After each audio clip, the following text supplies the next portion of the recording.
Have you ever heard of insect politics? Neither have I. I'd like to become the first insect politician.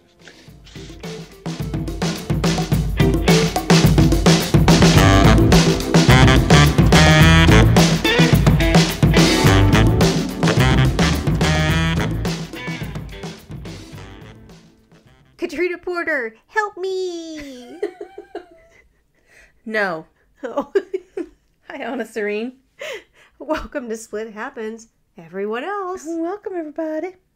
Each episode, Katrina and I dissect a movie we both really love, but only one of us gets to dote on it, and the other must play the con and attack it. And if this is your first time listening to our show, our attacks are usually pretty pathetic. Our one rule is the con, which is Katrina today, only has to attack while we go through the synopsis of the movie. And if they say anything positive about the movie during that time, they incur a penalty and will have to say something nice about a movie they hate, which the pro, which is me, Anna, gets to decide. So, as the pro today, if I catch a rule break from Katrina, you're going to hear this sound. I'm in a glass case of emotion! So, Katrina is the con today. Yeah. I'm going to chuck fly puke all over this movie until the synopsis is over, and then I will ponder some more about what makes Jeff Goldblum hot. Oh, well, if you're talking about chucking vomit, Fly vomit. if you're talking about chucking fly vomit Right. and Jeff Goldblum, you could only be referring to 1986, The Fly. Absolutely. I am so excited. I have a disclaimer. Oh, already? Yeah. Okay. Here's my disclaimer. Mhm. I know when I was writing my notes, I meant what I said. I'm not exactly sure the order of events Okay. of my notes. So the good news for you is you're going to say something and I'm going to respond with my attack, whether it makes sense to what you're saying or not. I love this journey. Yeah. Do you want to talk a little bit about The Fly Yeah. before we get started? Yeah. Okay. This movie was directed by David Cronenberg. Not real. You don't have to attack yet. Oh, yeah, yeah. Oh, yeah, who is he? I don't know him. Is he Steven Spielberg? I don't think so. No. This is made in 1986. No. And as far as I could find, he was nowhere near this. He hates flies. Well, I do too. Anyway, this was directed by David Cronenberg, like I said, and he did Videodrome, he did The Dead Zone, Ooh. he did Scanners. Oh, do you remember that movie that came out a while back with Viggo Mortensen? History of Violence. Oh, my God. What was the funniest part of that movie? None. He's done quite a few movies that I think it might be my thing more than your thing. Okay. Because So they're strange. not good movies. No, just strange. Okay. Thought-provoking. I But like not thoughts. but not thought-provoking in like a distinguished way. Like thought-provoking in like a, ooh, this must be Garbage. like performance art in some way. This movie had a $9 million budget. Mm. And it grossed, do you think it was a success? Mm-hmm. Yeah. It grossed 61 million. Mm. Yeah.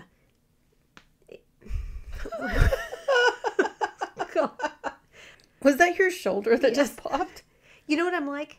I'm like one of those Barbie doll, like that type where it's like you bend their shoulder or the leg, it just goes.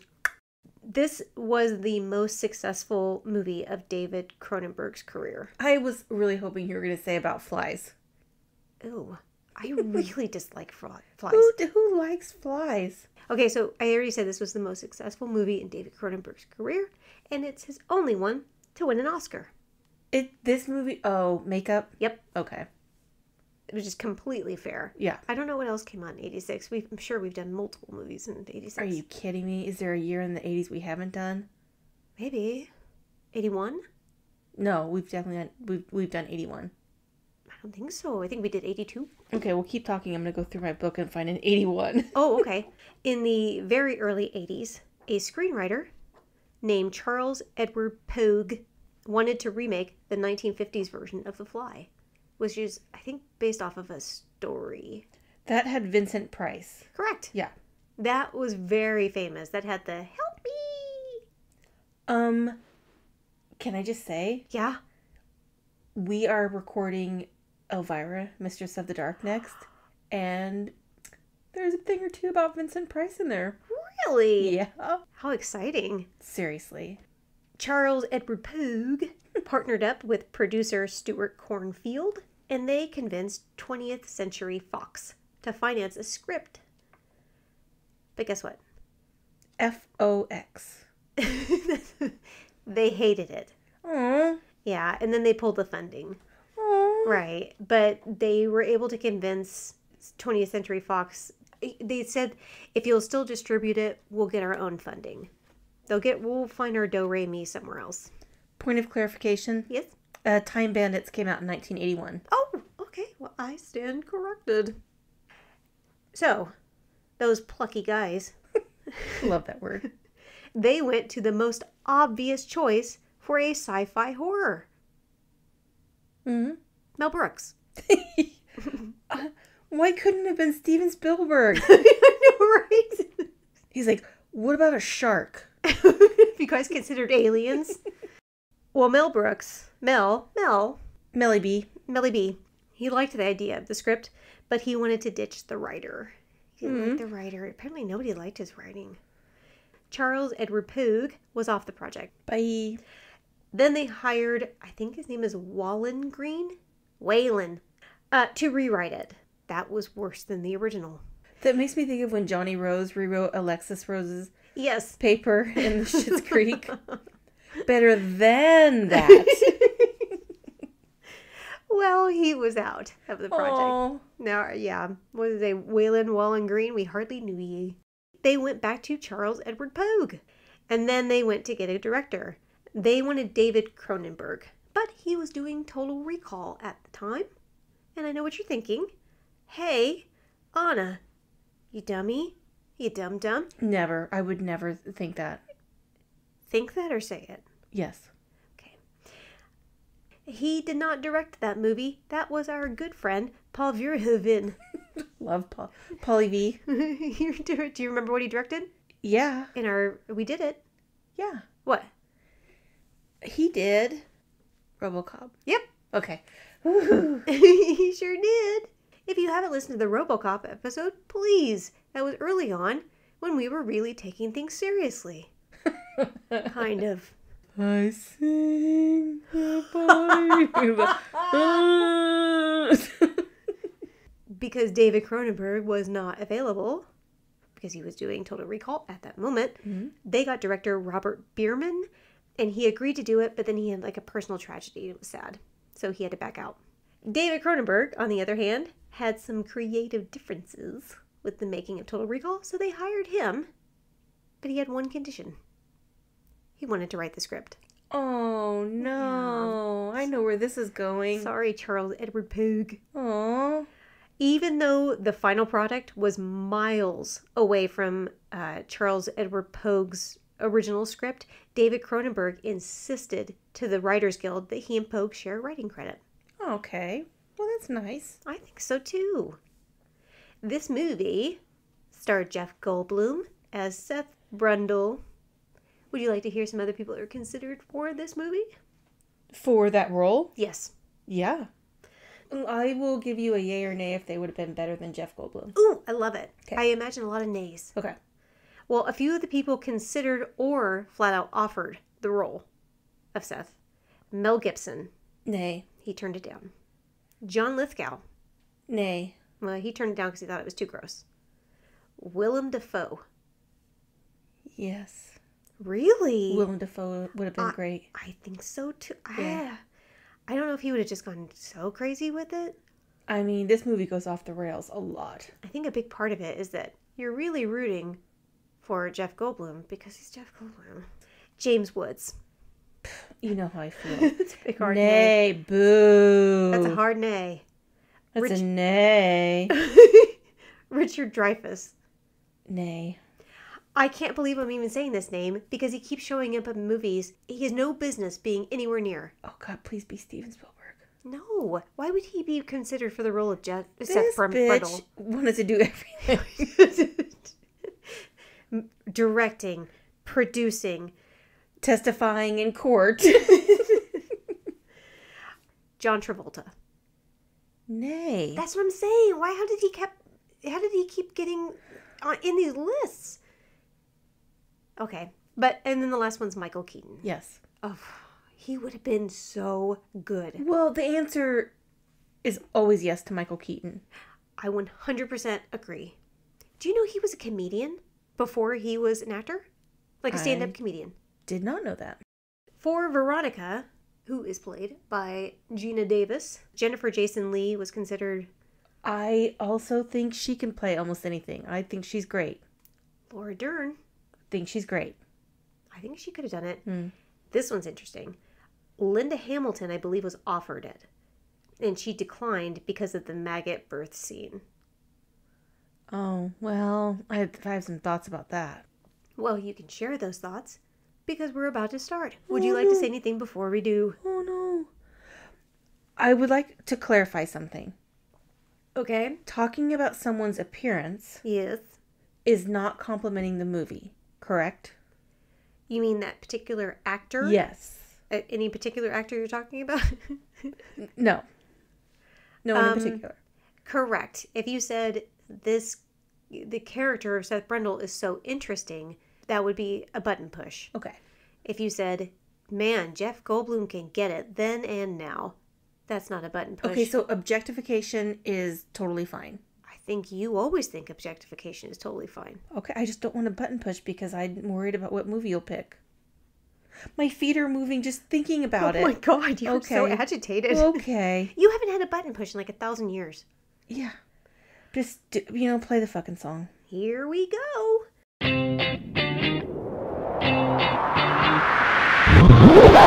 Let the games begin. We open with the Brooks Films logo. He didn't want to have his name specifically with it. He did this with the Elephant Man because he didn't want people thinking, oh, this is a Mel Brooks movie. It's going to be a laugh funny. A second. Yeah. Right.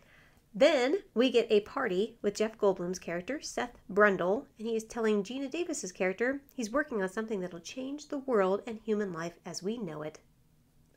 Excuse me. Yes? I don't like crowds. This movie is the worst. You really don't. I don't like crowds. I don't love them either. They're so close. I love people. I really do. I love people. I just don't love people. Right. I like person. I like person. Mm-hmm. Yes. You mentioned Seth. He is very intense, like straight out of the gate. Well, he's an inside kid. Mm-hmm. You can tell. I mean, he's a science type. He's one of those brainiacs that's probably not. He doesn't have a whole lot of his issue with social cues, and he doesn't get out much. That becomes pretty clear. Mm-hmm. Jeff Goldblum considered, or he suggested, Gina Davis for this role because they were dating at the time. And they were reluctant on both of them to hire either one of them. Was this before or after Earth Girls Are Easy? This was 2 years prior to Earth Girls Are Easy. That was in 88. Were they dating that long? I was just going to say, they must have dated for a while. God damn. Well, they're both fucking tall. I noticed that she's pretty tall because he's 6'4". Mm-hmm. He's 6 feet 4. She's gorgeous. She is. Love Gina Davis then. Love her now. I will love her until I draw my final breath. She's like an Olympian crossbow person. What? I'm not. I swear on my dog. I'm not making it. I don't think she's won anything in the Olympics, but she's like a professional crossbow. Like, like in Robin Hood where they shot the... I know what a crossbow is. Yeah. Yes. She does that shit. Seth Brundle convinces Veronica to go back to his lab so that he can show her his creation. Heard that one before. Wait. Questions. Yes.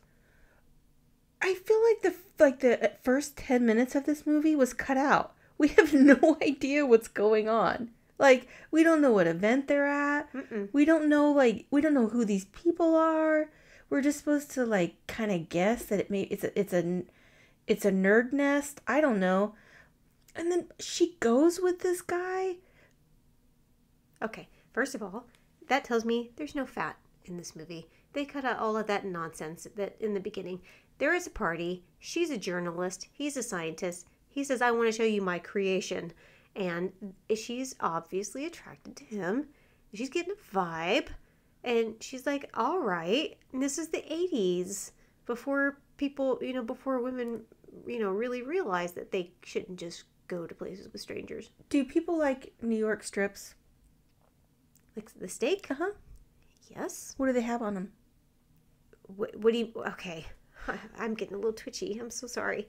What do you mean, what do they have on them? What's one Salt and pepper. No. Not what you season it with. Oh. What's a main part of the steak? Fat. Sometimes something needs a little fat to make it taste better. I agree. That's what this movie needs. Do you like fat on your steak? Absolutely not. I think a New York strip might also be known as a Casey strip. Oh. Ooh, fight. They get to his apartment and they just walk in. He Yeah? doesn't even unlock anything. No. Where do you think this is set? It looks like New York. Oh, this is not 7 all over again. There's nothing here that indicates that this is New York. Okay, but it definitely indicates it's a big city. Sure. Where you should clearly lock your doors. They get to this apartment that is unlocked. Yeah. And there are 2 gigantic pods. Yeah. And he just sits down and starts playing the piano. That is some Dahmer shit right there. I would get the fuck out. As if she's like, why are there 2 pods just sitting there? Right, because we don't know that he's a scientist. We don't know anything about any of these people. I can tell you. Okay. This was the 80s. Uh-huh. And they decorated their homes with that crazy shit. And you know it. There was like these crazy big vases or like structures for whatever reason. I will remind you of the movie Ruthless People, where the home that Danny DeVito shared with his wife, Bette Midler, there was crazy sculptures all over the place. Lots of pointy triangles and like all kinds of crazy shit. The 80s were wild. There was so much cocaine.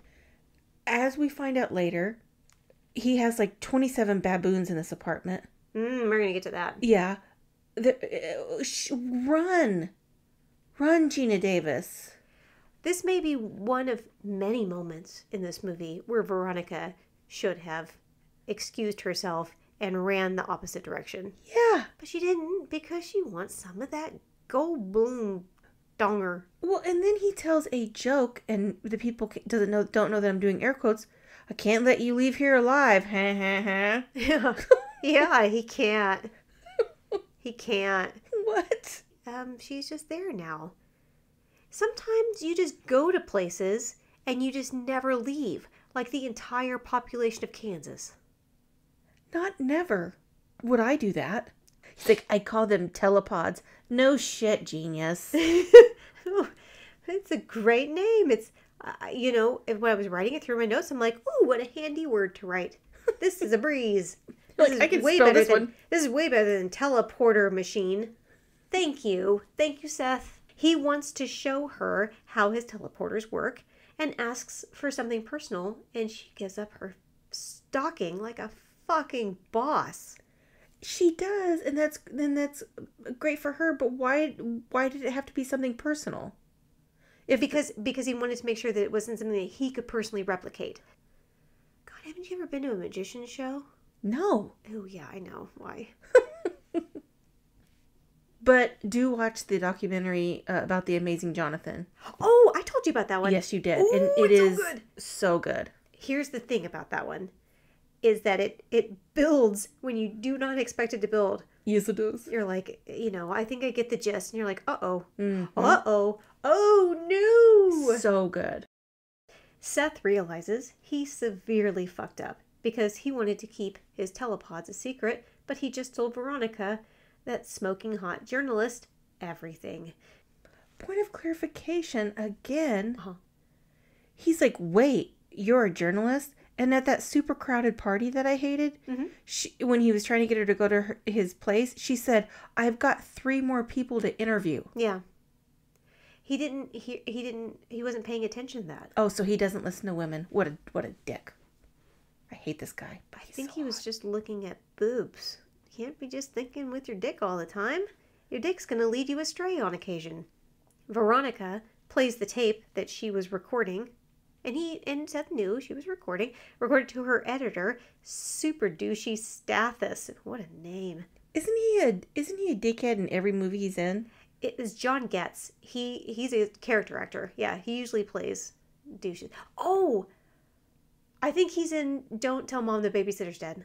Yes. But I can't remember. He's definitely been in 100 movies that we've seen, and he's quite good in every single movie. He always plays that part well. I'll say, besides The Fly, in all of his filmography, he is right. In all of his filmography, Correct. he is always good. Correct. No, I'm just you fucker. I'm just kidding. Just want to keep you on your toes. Seth woos Veronica by taking her to a fast food joint. So naturally, I love him. You know what? I was really pissed off about? What? I was taking my notes at nighttime because I worked during the day. Yeah. And I got to this scene and it made me crave a cheeseburger. I was so frustrated. I'm so sorry. I hate this movie. I'm like, it's 10 o'clock at night. What am I going to do now? I watched this movie and it made me crave a Telepod. So I'm like, I don't want to get up and get myself a Butterfinger from the kitchen. God, I wish I had a Telepod. Whoa, wait. Yeah? Don't mislead the people. What? You have candy in your room. You whoreduck. How could you? Come on. How could you tell my secret? Come on. You know what? They know now. What are we, 40 episodes in? They know. I have so many candy wrappers in my side table. It's gotten to be a problem for sure. If I even attempt to open it, you just hear like, you goddamn candy wrappers, can't you keep things? Shut up, you shut up. She's like, damn it, Finn. Quit stuffing those candy wrappers in my drawer. Who put these candy wrappers here? Honestly, can't trust anybody in this house. Anyway, let alone myself. I'm going to close the door for a while. No reason. I just need privacy. Nom, nom, nom.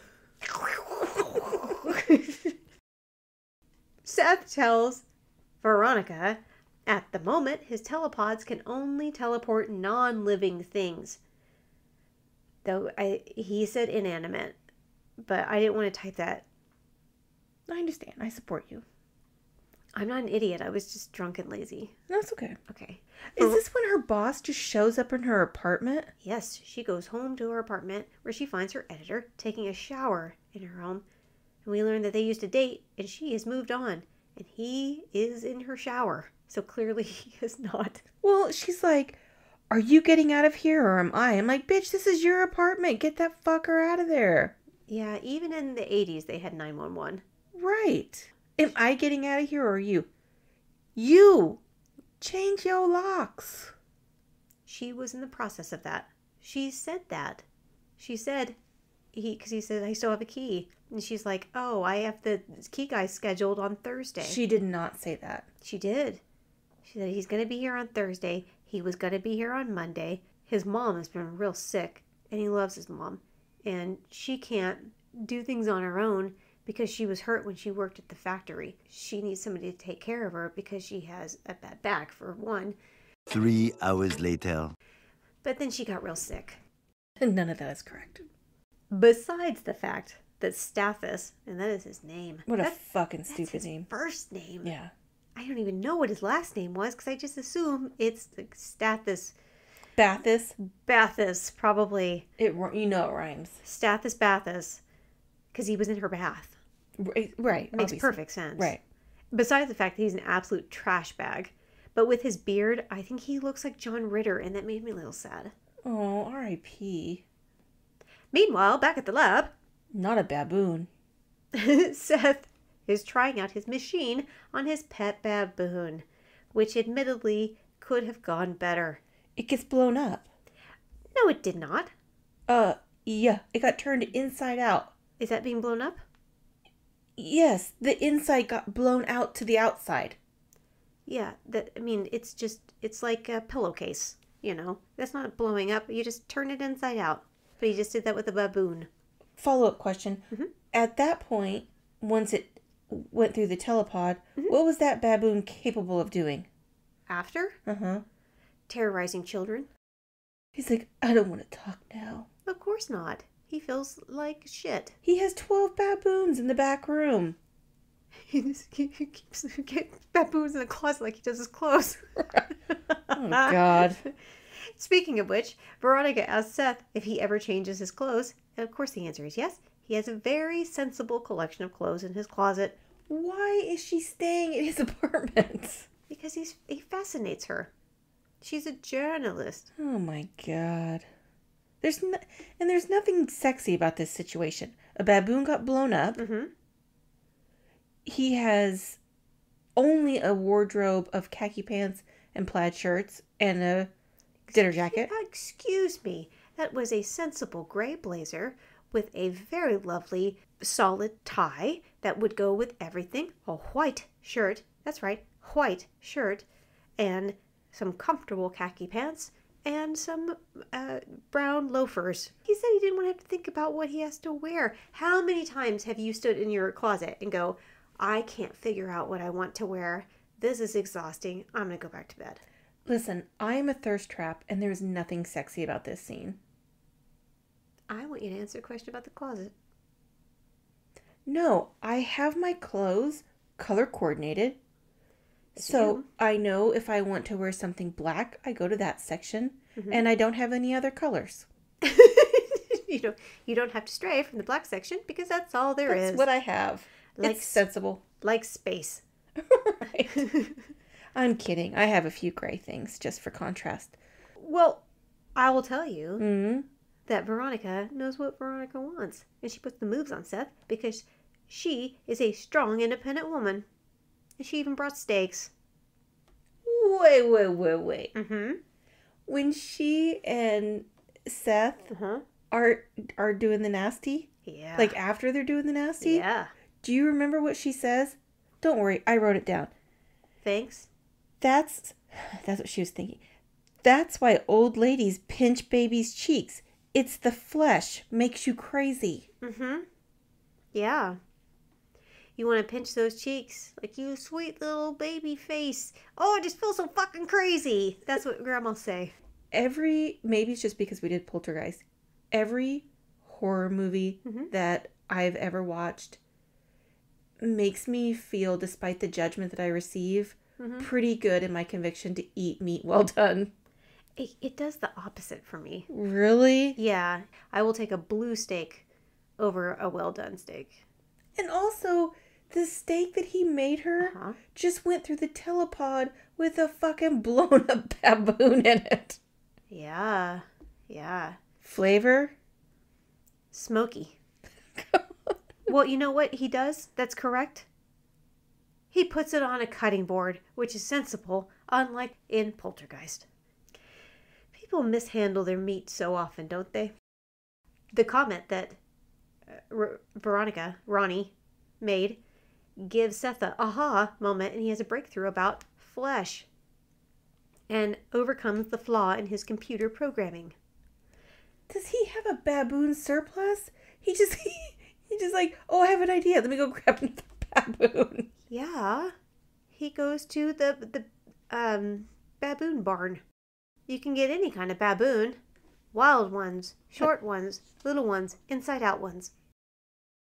Turns out Veronica's editor/ex-boyfriend, Stathis. I think maybe Stethis. Uh-oh. I just realized I've been spelling his name differently multiple times. Uh-oh. Sometimes it's Stathis, sometimes it's Stethis, sometimes it's Stetis. Stethis like a stethoscope? I don't know. I've never heard a person wear that name before. Wait. Yo. After they do the second baboon trick, he says, I was thinking we could take a holiday like an old married couple. They've been dating for like 4 days. Yeah. When you know, you know. Okay, so Veronica's editor / ex-boyfriend, Stathis, has been following her, and now he is scummy and a stalker. He sucks. He does. I can say that because he's playing this part well. Seth sends a baboon, like you said, through, and it works this time because the computer now knows what flesh is. Can I tell you a little bit about the baboon? Please do. Wait, which one? There's been 12 in this movie already. I hate to tell you this, but this is a Patty Duke type situation. It was the same baboon. Shut your face. No, his name is Typhoon, and he was a bit of a handful. Of course he was. He got teleported 12 times. Oh, no, it's not because he was teleported. It's because he's a fucking wild animal, and baboons are not good actors, even if they go to a professional acting coach. You know what? I'm actually surprised by that trivia. I would have thought that they would have been good. No, he was a nightmare. Veronica finds out that Scummy Stathis is going to go ahead with publishing Seth's shit, which is unfortunate because Seth isn't ready to release his shit. And then Seth gets drunk and he makes a bit of a rash decision. He drinks 3 bottles of champagne. Mm-hmm. And then he sends himself through the telepod. He does. Yeah. He gets naked and he hops on in one of the telepods, but unfortunately, unbeknownst to Seth, a fly goes in the telepod as well. And a fly don't belong there. A fly don't belong there. Mm-mm. And I don't know what that fly was thinking, but it made a super bad fucking decision. Seth successfully teleports himself, which triggers the fog machine he has installed in there in case a human ever goes in, because humans like fog machines, and he thought it would be calming to the humans. Ridiculous. You know what time it is? What time? Nerd snack alert. Ooh, When does he have time to work out? And isn't he holding a baboon? I don't care. It's naked Jeff Goldblum. Yeah, but the baboon's covering a lot of stuff. Oh, okay. Okay. I see the issue here. I concede. Well, unfortunately, he now has fly DNA in him. It's inside him. Seth tells Ronnie that he went through the telepods and then they have post-teleporting sex. And she feels a few hairs on his back but doesn't think anything of it. Okay, but then the next scene, nerd snack, he somehow, for some reason, has an uneven bar in his loft. Yeah. And he just starts doing a triple sow cow or whatever it's called. I don't know. He sticks the landing. Why is this dumbass, who, yes, he's hot, and that would be distracting, why isn't she asking some questions? Because she is too enamored with his cool acrobatics. And that he was naked. I feel like I've mentioned that more than once. No. She was naked too. I know she looks great. Oh my god, David Cronenberg's a fucking saint. I know he's naked. I could tell you at which minute mark he looks particularly good, probably off the top of my head. Wow. My question is, this supposedly smart woman has crazy sex with this person. He then suddenly has shit growing out of his back. Yeah. And then he just starts flipping all around the apartment. Let me ask you this. Yeah? When somebody takes performance-enhancing drugs, Yeah? do they have a problem with hair growing out everywhere? Problems with anger, extra strength, and things like that? That's not an unusual thing to see on somebody. Sometimes people just, like when something's altered in their body, you might see some hair growth and some, newly acquired skills. Okay, but a journalist and a scientist such as herself, like she pointed out, would probably not go, I wonder if he's using performance-enhancing drugs. She'd probably think, I wonder if some crazy shit happened when this drunk asshole teleported himself. Well, she might have thought it affected his body in the same way as a performance-enhancing drug. Again, ask questions. That's all I'm saying. Ladies, Ask questions. ask questions. I know you love the next part. Where Seth and Ronnie are having coffee at a restaurant. I love it because he drinks coffee like I do. Anna Serene. Yes. The exact note I have here. Yes. He drinks coffee like you do. true. I feel seen. 1 cup of coffee with 12 tablespoons of sugar. Mmm. Okay, but he starts like going on and on and on and on. Like this crazy shit. Yeah. The telepod turned Nerd Snack into a QAnon member. When production had started, this was like only like half scripted.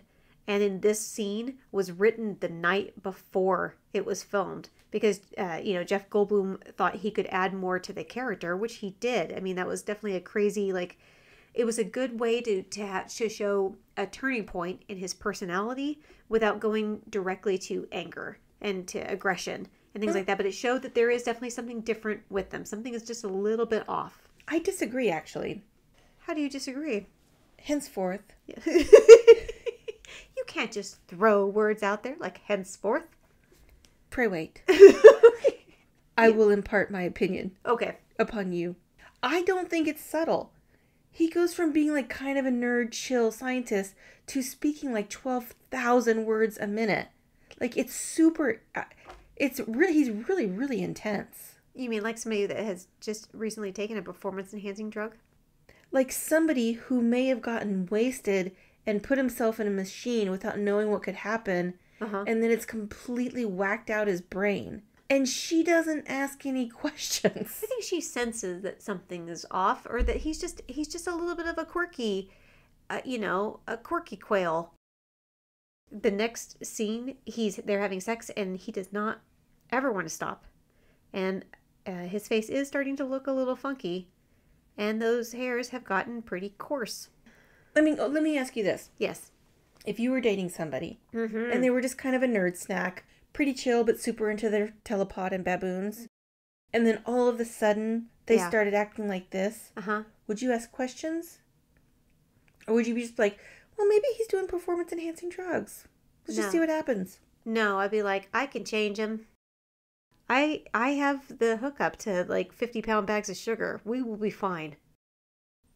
He does have a little bit of a manicky temper now. Yeah. He loses his mind and then leaves and then gets hopped up on scotch and a Baby Ruth. And then what you do, as people do, is you go challenge some random person to an arm wrestling match. Did you say arm wrestling? Of course I did. Arm wrestling. Yeah, I know what it's called. Well, he goes to a bar and he does challenge another gentleman at the bar to an arm wrestling. I can't even say it like that. It hurts my face. Arm wrestling? So he arm wrestles a guy in the bar, and it doesn't go great for the other guy because he breaks his wrist, and it is pretty grody. Question. Oh, fuck's sake. Is this going to be about physiology in some way? Like, that's not what a bone would do. I have seen Over the Top at least 12 times. This arm wrestling match is absolutely ridiculous. First of all, no hat. This is ridiculous. No semi-trucks as a prize. Right. What is he even playing for? He's just chaos at this point. He does pick up a chick at the bar, and he brings her back to his place. And then Veronica shows up, and she says the most famous line of the movie. Be afraid. Be very afraid. Which, by the way, was written by Mel Brooks. Well, he's a genius. Yes, he is. In general, he's a genius. Okay. Why does he keep teleporting himself back and forth? Mel Brooks? No, that was Spaceballs. Snotty beat me up twice last night. It was wonderful. Sorry. I'm sorry, do what? Why does he keep teleporting? Why does he keep teleporting himself back and forth? Is he teleporting himself? Yes, he did it again. He did? Yes. Why didn't I see that? And then he was trying to get the woman. Ronnie, yeah. No. Oh, the one he picked up, he was trying to get her to get in, and then Ronnie shows up, and that's when she says that line. In theory, does a telepod sound cool? Yes. A telepod that makes Jeff Goldblum less hot? No, thank you. I agree. Thank you. There's a good con. I've made very good points. You have. Thanks. It's fucking annoying. Veronica tells Seth that she took some of those creepy coarse hairs that were on his back to a lab to get analyzed. I almost said analyzed. That was a scene that got cut. And she tries telling him that they're insect hairs, but he doesn't love that news, and he calmly asks her to leave. No, he doesn't. He does. He loses his mind, and I'm getting ready to tell you a true story, and it's, spoiler alert, it's a tragedy. I was so horrified with the scene where he's pulling his fingernails off and shooting fingernail juice. I forgot to drink my wine for like 30 minutes. Is there a support group for people with this movie? It's called Wine Drinkers Against Flies. Wow. It's very specific. Man, there's a group for everything. There is. It really is. I'm being dead serious. I was like, oh, God. And like 30 minutes later, I was like, oh, my wine. Yeah. Seth checks himself out in the mirror, and he sees that his shit's all fucked up. And then he starts peeling off his fingernails. I'm with you. It is nasty. Here's a legitimate question I have. This nerd snack is a scientist, and all he cares about, his entire focus, are these telepods. And he didn't think to check the analytics 3 days ago to find out why he might be different. He just got really wrapped up in being able to do like triple sow cows. He was too busy looking at data of other things, like how to make the fog machine work. He does check out the data here, and then from when he teleported, and he figures out that he may have severely fucked up. He is more terrifying looking, and I mean this, and I'm going on the record, and this might be our last episode. Oh my God. He's more terrifying than that clown from Poltergeist. Anna? You take that back. No, Anna. You take that back. Watch, look. That clown damn near killed that little boy. Robbie. In the movie, and for reals. Okay, so we're at Act 2. And this is about 4 weeks later. And Seth calls Ronnie. He's like, you right, girl. And he asks her to come by. And she sees he does look a little different. I don't understand why you, of all people, stopped watching this movie during this scene. You know what he did. What? He threw up on a donut. Do you want to know what the vomit was made of? Eggs and milk and honey. It's true. Oh, really? Yes, it really was. I thought you were trying to justify that it would just been adding sweet stuff to the donut. Also, it would have added like a glaze. It would have added some protein, some sweetener. And what else? What other bullshit did I say? Eggs and honey, milk. No, dairy. But delicious. Her response to him vomiting on this poor donut is not to get the fuck out. No. Or to say, this isn't good. No. She gives him a hug. Yeah, because she likes dairy and cuisine. She's been to some crazy pop-up restaurants. Let me tell you, shit gets wild. My spouse, Ty, listens to this podcast because I make him. Yeah. I'm just telling you right now, your ass would be in the basement so fast. If he threw up on a donut? If you turn into a fly, first of all. If you turn into a fly, is it a deal breaker? Not necessarily. But if you start vomiting on shit, absolutely not. I did not sign up for that. Basement, buddy. I don't love the vomit. Okay. I don't like seeing people vomit in general. Right. The one exception to that is in Team America. It's so funny. It's the one and only exception. I don't like seeing people vomit. I don't like it when my kids do it. I don't like it when friends do it. I don't like it when cab drivers do it. But then Veronica goes to her... Wait, what? I don't like it when anyone does it.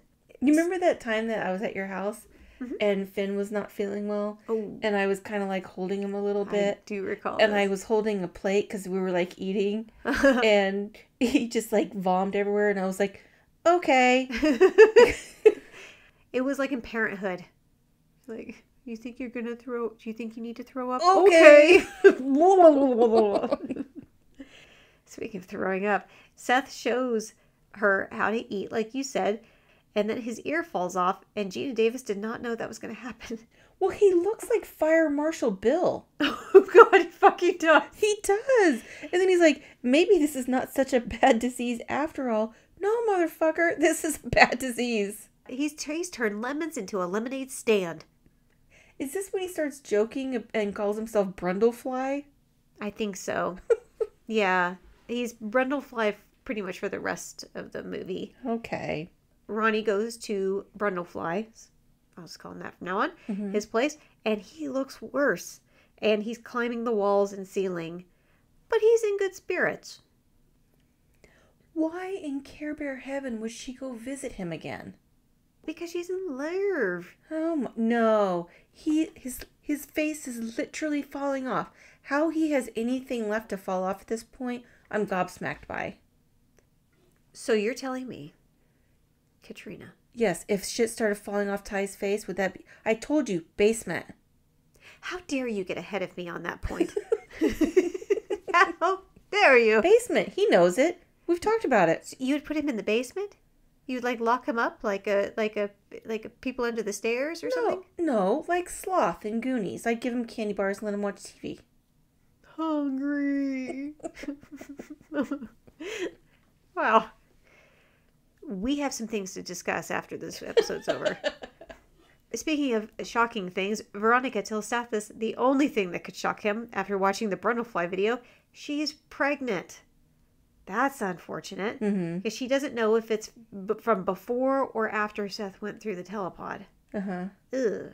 And then Stathis takes her to the hospital where she's going to give birth or maybe possibly have an abortion. I'm not quite sure. And then the baby she pushes out is a fucking maggot. Yeah, I hated that. By the way, the doctor, yeah, that scene, that's David Cronenberg. Oh. Can I ask you a serious question? And I want a serious answer. Yeah. Okay. If you lived in Texas and you were pregnant with a fly baby, do you think you would have to carry it to full term? Holy shit. Yeah, I guess there's no exceptions. Voting matters. Yeah, votes matter. That should be a platform, somebody. Votes matter. Vote for me. I won't make you have a maggot baby. You know what? I would vote for that. I'm just saying. I am against people being forced to have maggot babies. I know. I need to call Beto. Hey. Beto, where do you stand on this issue? Veronica freaks the fuck out. Of course, but not to worry. Well, that was a dream. Because that was just a dream. A horrifying, stays with you forever. Forever. Dream. You watch Lost Boys and you see that scene in the cave. Yeah. And then it makes you think of this movie. Oh, yeah. Maggots, Michael. Okay, this is way off topic, but if you haven't listened to our Lost Boys episode, it's one of the funniest things Anna said. Because they're in the cave and she's like, where did they get the Chinese food from? But where did they get the Chinese food? Who delivers food out from? there? We go back to Seth, and Homeboy is still trying to find a solution to his problem. And I don't think he realizes that ship has already left the harbor. Right. And it is on its voyage. Right. He is looking very bubbly now. And his fingers kind of now look like infected dicks. Yes, that's a con. That I have that in my notes. It's like, maybe that's what's keeping her around. I mean, not the infected part, but maybe it's like, you know, what you doing Thursday, dick fingers? Oh, I'm sorry. Brundlefly. Not dick fingers. Okay, he's fine. He's so popular. Okay, so his computer tells him that the solution is okay, I had to write this down word for word because I did not understand it. I love this because I said I rewound what he was saying 3 times and I still did not understand what the hell he was talking about. I like that you saying rewound it like it's a VHS. You old ass bitch. Wait, what is it called? Rewound. Went back. The computer tells him, quote, the solution is a fusion by gene splicing of Brundlefly. That is not my addition. That says it on the computer. I know. With 1 or more pure human subjects. And I don't science, so that checks out for me. I have more bad news for Seth. His teeth are falling out. But he handles it better than most would. I want you to show me an example in cinema or history or literature where somebody turns into a fly, all of their teeth fall out of their mouth, and they don't handle it with as much aplomb as Seth does. Okay. Well, there was this person, and his name was Don Glow, and he died, and everyone was like super sad. Mm-hmm. But then a magenta witch came back, and she brought him back to life. 5 minutes later. Oh my God! There's a gray stalker coming to. 3 hours later. And then there was this terrible woman. Her name was Bercy. Which book are you getting that from? Game of Thrones. Oh. Wow. Oh, you mean like Jon Snow? Veronica shows up. And boy, is that ever bad timing. Yeah. But to his credit, he does tell her she should leave now and never come back. And when she ignores that, he asks her the obvious question, have you ever heard of insect politics? I don't want to get in the middle of that shit. No, that's the world's already broken. I heard a bunch of insects try to Storm the colony. And when will we ever get along? I like these, like, I'd like to become the first insect politician. I'm not gonna lie, I've seen worse candidates. Ronnie wises up and leaves Seth's place to a waiting Stathis by her car, and she sobbingly tells him she'd like to find a 24-hour drive-through abortion store. That's not a thing. I don't know. You did say this was a large city. Huge, unfortunately, that Seth overhears that.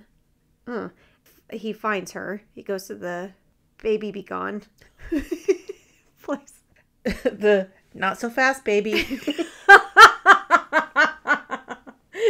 Right this way. Seth wants her to have the baby. Yes. Brundlefly. Excuse me. Thank you.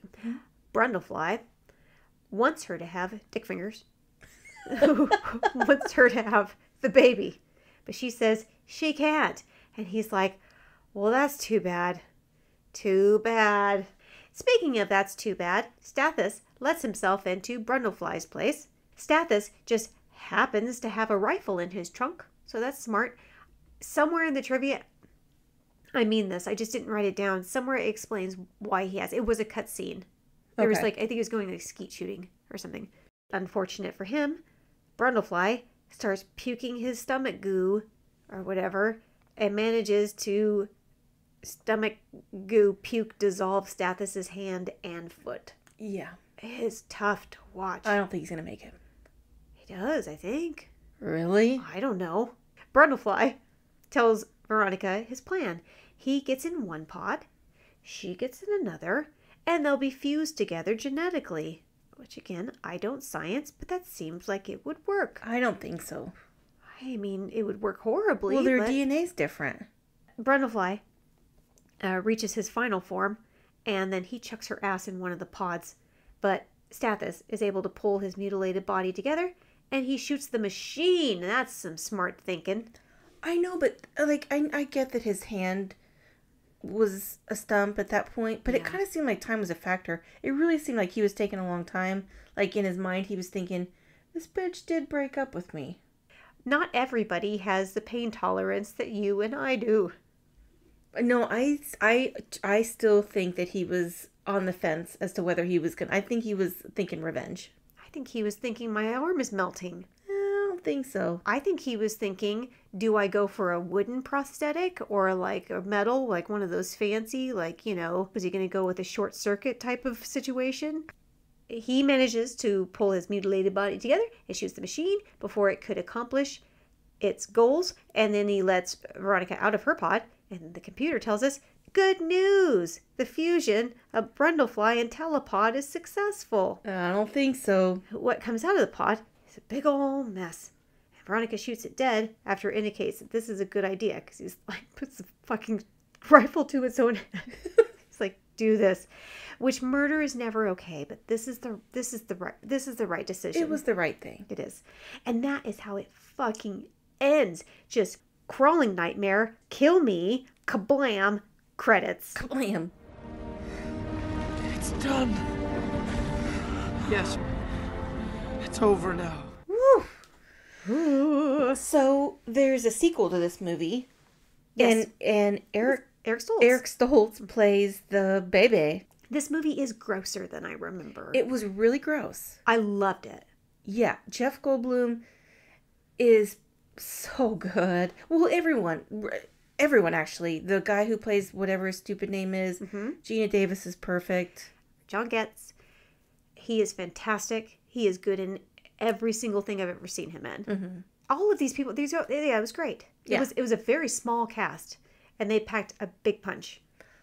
I do want to hear something from the people. Oh, okay. I would like to hear your favorite and or least favorite remake. Oh, that's a great one. Mm-hmm. So, as you already said, next up is Elvira that's closing out October. Yep. In a great, big way. It's going to be so good. That movie is so great. We will put up where you